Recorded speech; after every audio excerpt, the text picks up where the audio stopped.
மீசா டிவியின் தமிழ் பேசும் உறவுகளை அன்போடு வரவேற்றுக் கொள்கிறோம்.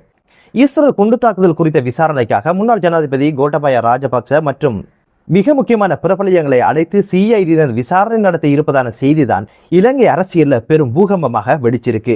யார் யார் அழைக்க போறாங்க, எவ்வகையான விசாரணை மேற்கொள்ளப்பட போகுது என்ற பல்வேறு விடயங்களை பேசுறதோட இலங்கையினுடைய 2 மிக முக்கியமான பாதாள உலக குழுக்களைச் சேர்ந்த 2 நபர்கள் துபாயில் அதிரடியாக கைது செய்யப்பட்ட சம்பவமும் பதிவாகி இருக்கு.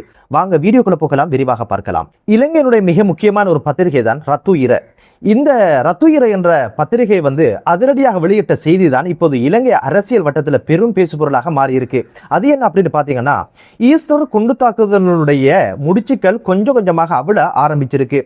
சுரேஷ் சலையினுடைய கைது தொடர்ந்து மேற்கொள்ளப்பட்ட விசாரணையின் காரணமாக இப்போது மிக முக்கியமான பிரபலியங்கள் விசாரணைக்கு உட்படுத்தப்படுறாங்க. சிஐடி அவர்களை அழைத்து வாக்குமூலம் பெறப்படுறாங்க அப்படின்ற ஒரு செய்தியை வெளியிட்டது மட்டுமல்லாம யார் யார் விசாரணைக்கு அழைக்கப்பட போறாங்க, எவ்வகையான விசாரணை மேற்கொள்ளப்பட போகுது அப்படின்ற ஒரு பட்டியலையும் இப்போது வெளியிட்டு இருக்காங்க.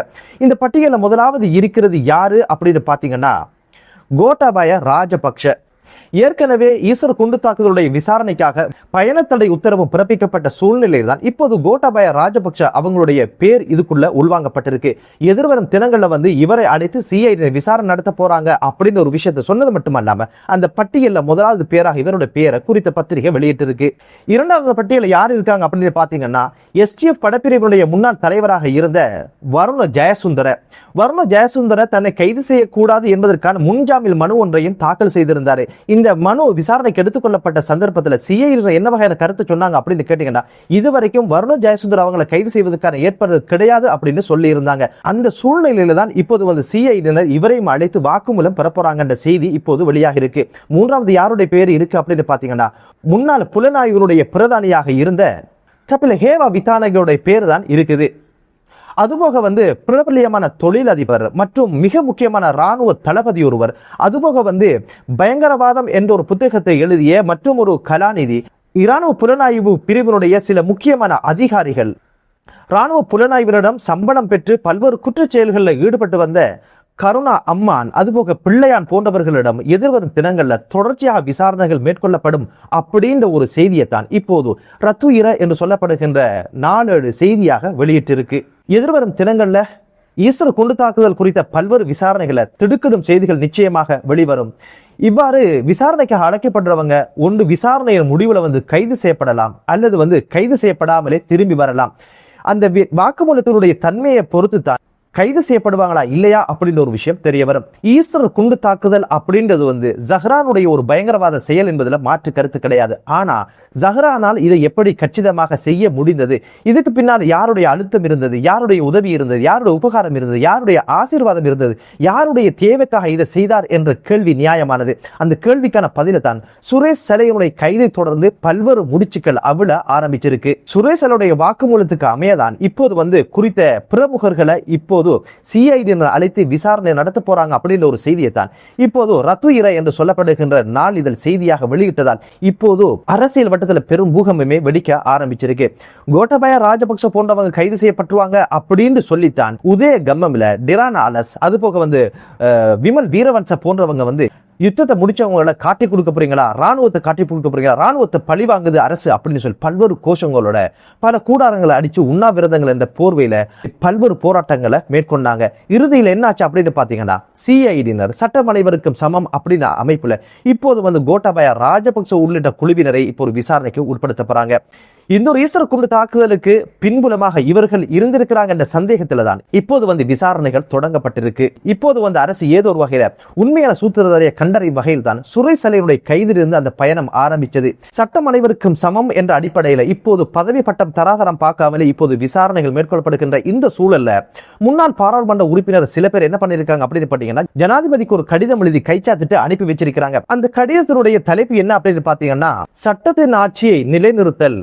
இப்போது கைது செய்யப்பட்டு தடுத்து வைக்கப்பட்டிருக்கின்ற முன்னாள் அரசு புலனாய்வுடைய பிரதானி சுரேஷ் சலைய ஒரு சாதாரண கைதியாக கருத்தில் கொண்டு சட்டத்தின் முன் அவருக்கான சமத்துவத்தை நிலைநாட்ட கோரித்தான் அந்த கடிதம் எழுதப்பட்டு குறித்த முன்னாள் பாராளுமன்ற உறுப்பினர்களாம் கைச்சாத்திட்டு அனுப்பி வச்சிருக்கிறாங்க. இந்த கடிதத்தை எழுதினவங்க யாரு அப்படின்னு பாத்தீங்கன்னா, டலஸ் அழகப்பெருமை, டிலான் பெரேரா, டிபி ஹேரத், குணபால ரத்னசேகர, கரு கொடித்துவக்கு, என்ற முன்னாள் பாராளுமன்ற உறுப்பினர்கள் தான் கடிதத்தை எழுதி கைச்சாத்திட்டு ஜனாதிபதிக்கு அனுப்பி வச்சிருக்கிறாங்க. இவங்களோட நிலப்பாடு என்ன அப்படின்னு பாத்தீங்கன்னா, சுரேஷ் அலைக்கு நீதி கிடைக்கணும் அப்படின்றதுதான். அதே நேரத்துல எதற்காக கொல்லப்பட்டோம் என்று தெரியாமலே கொல்லப்பட்ட 269 பேருக்கு நீதி கிடைக்கணுமே என்ற ஒரு விஷயம் மக்கள் பிரதிநிதிகளாக சிந்திக்கல என்பதுதான் ரொம்ப கவலைக்குரிய விடயமாக இருக்குது. சுரேஷ் அலை சிக்கிக்கொண்டா அதுக்கு மேல மேல பல்வேறு பிரமுகர்கள் மாட்டிக்கொள்ள வாய்ப்பு இருக்கு என்பதனால ஏதோ ஒரு வகையில சுரேஷ் அலையை காப்பாத்திரலாம் அப்படின்னு ஒரு கோணத்துல தான் இப்போது பல்வேறு அரசியல்வாதிகள் களத்தில் இறங்கி உண்ணாவிரதம், அந்த விரதம், இந்த விரதம் அப்படின்னு சொல்லி பல்வேறு விஷயங்களை செய்ய ஆரம்பிச்சிருக்காங்க. சுரேஷ் அலை தொடர்ச்சியாக வைத்தியசாலையிலும் இப்போது உண்ணாவிரதத்தை மேற்கொண்டு வராரு. இவருக்கு உணவுகளை குழாய் வழியாக அனுப்புவதற்கான ஏற்பாடுகள் இப்போது வைத்தியர்கள் செஞ்சு வராங்க. இதுக்கிடையில சுரேஷ் அலையனுடைய மனைவி சிஐடிக்கு கடிதத்தை எழுதியிருக்கிறாங்க, ஒரு ரிக்வெஸ்ட முன் வச்சிருக்கிறாங்க. அதுதான் தினமும் சுரேஷ் அலை சட்டத்தரணியை சந்திப்பதற்கான ஒரு அனுமதி வேண்டும் அப்படின்னு சொல்லி.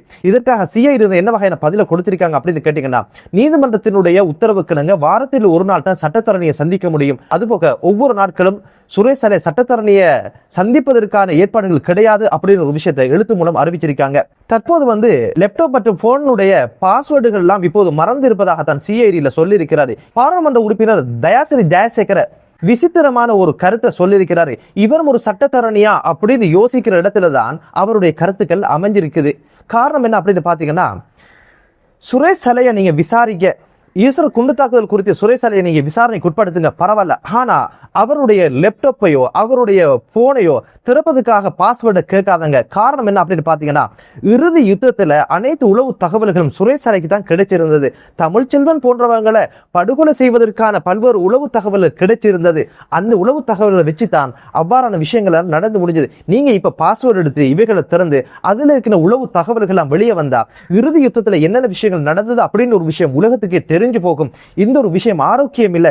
எனவே சுரேஷ் அலையனுடைய லேப்டாப் மற்றும் போன்களை திறக்க கூடாது. அந்த பாஸ்வேர்டு அவர் கொடுக்காமல் இருப்பது ஆரோக்கியம். அப்படி கொடுத்துட்டா அது நாட்டுக்கு பாரதூரமான விளைவுகளை உண்டு பண்ணும் அப்படின்னு ஒரு கருத்தையும் சொல்லியிருக்கிறாரு. இந்த கருத்தை எங்க சொல்லியிருக்கிறாரு அப்படின்னு பாத்தீங்கன்னா, சத்தியத்தை வெற்றி பெற செய்தல் என்ற தொனிப்பொருளை கூட்டு எதிர்கட்சிகள் ஏற்பாடு செய்த அந்த ஒரு நிகழ்வு தான் இதை பேசியிருக்கிறாரு.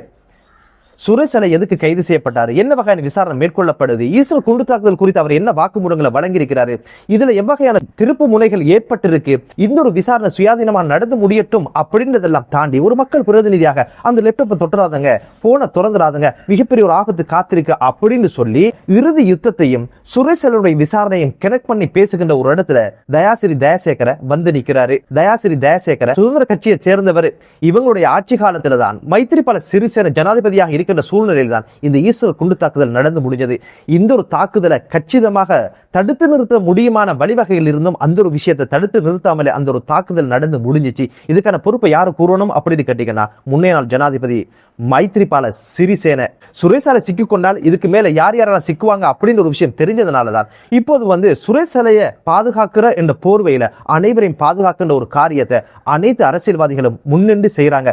இவங்க தான் கடந்த காலங்களில் ஈஸ்வர குண்டு தாக்குதலுடைய சூத்திரத்தை கண்டுபிடிப்பு எங்களுக்கு வாக்களிங்க அப்படின்னு சொல்லி மக்கள்கிட்ட ஓட்டு பிச்சை கேட்டவங்க இப்போது என்ன சரியான ஒரு விசாரணை சரியான ஒரு இடத்துக்கு வந்தோடனே சுரேஷ் அலையை பாதுகாத்துறணும் அப்படின்ற ஒரு நோக்கத்தோடு இப்போது களத்துக்கு இறங்கி ஆர்ப்பாட்டம் என்ன, உண்ணாவிரதம் என்ன, போராட்டம் என்ன, அது இது யுத்தத்தை முடிச்சவங்க எதை வேண்டாலும் செஞ்சு கொள்ளலாம் அப்படின்னு ஒரு மனநிலைக்கு சுரேஷ் அலையுடைய விசாரணையும் இறுதி யுத்தத்தையும் சம்பந்தப்படுத்தி பேசுகின்ற ஒரு சூழ்நிலை உருவாகி இருப்பது என்பது மக்களை ஏமாற்றுவதற்கு செய்கின்ற ஒரு வேலை மட்டுமல்லாம இந்த ஒரு விசாரணை திசை திருப்பதற்காக இவர்கள் மேற்கொள்கின்ற ஒரு காரியமாகத்தான் இதை அரசு பார்க்கணும், பாதுகாப்பு பிரிவினர் பார்க்கணும், நீதி கிடைப்பதற்கான வழிவகைகளை விசாரணை அதிகாரிகளும் அரசும் செய்யட்டும் என்ற ஒரு வினயமான ஒரு வேண்டுதலோடு அடுத்த செய்தி என்ன அப்படின்னு பாத்தீங்கன்னா, துபாய் நாட்டில் ஒளிந்திருந்து பல்வேறு குற்ற செயல்களை செய்து வந்த மிக முக்கியமான 2 பாதாள உலக உறுப்பினர்கள் அதிரடியாக கைது செய்யப்பட்டு நாடு கடத்தப்பட்ட சம்பவம் பெரும் பரபரப்பை ஏற்படுத்தியிருக்கு.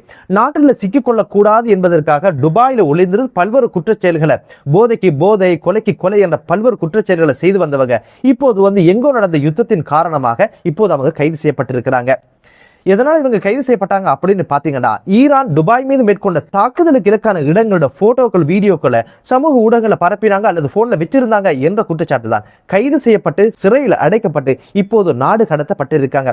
இப்போது அரசு எந்த ஒரு செலவும் இல்லாமலே இருவரையும் கொண்டு விசாரணைக்கு உட்படுத்துறாங்க. இதுல முதலாவது சந்தேக நபர் யாரு அப்படின்னு பாத்தீங்கன்னா, மோதிர நிபுணருடைய சகோதரர் மோதிர சதுர. மற்றவர் யாரு அப்படின்னு பாத்தீங்கன்னா, புளூ மெண்டல் சங்க. ப்ளூ மண்டல் சங்கைக்கு எதிராக பல்வேறு கொலை வழக்குகளும் கொலை குற்றச்சாட்டுகளும் போதை வர்த்தகம் சம்பந்தமான பல்வேறு குற்றச்சாட்டுகளும் இருப்பதனால இந்த 2 நபர்களையும் போலீசார் தேடிக்கொண்டிருந்தாங்க. ஏதோ ஒரு வகையில எங்கோ நடந்த ஒரு யுத்தத்துல மற்றும் ஒரு நலவாகத்தான் இந்த ஒரு விஷயம் அரசுக்கு நடந்து முடிஞ்சிருக்கு. எந்த செலவும் சேதாரமும் இல்லாமலே இப்போது அள்ளி கொண்டு விசாரணை செய்யறாங்க போலீசார். பொறுத்து பார்க்கலாம் இவர்களுடைய குற்ற பட்டியல் எப்படி வெளிவரப்போகுது, என்னென்ன விஷயங்கள் உள்ளடக்கி இருக்குது என்ற பல்வேறு விடயங்கள் எதிர்வரும் தினங்கள்ல தெரியவரும். பொறுத்திருந்து பார்க்கலாம். என்னதான் இருந்தாலும் மதவாதம் அல்லாத, இனவாதம் அல்லாத, அரசியலுக்காக மனிதர்களை படுகொலை செய்கின்ற சூழ்நிலை இல்லாத, போதை இல்லாத, ஆயுத கலாச்சாரம் இல்லாத ஒரு தேசம் உருவாகட்டும் என்ற பிரார்த்தனையோடு மற்றொரு காணொலியிலே உங்கள் அனைவரையும் சந்திக்கும் வரை விடைபெறுகிறேன். நன்றி.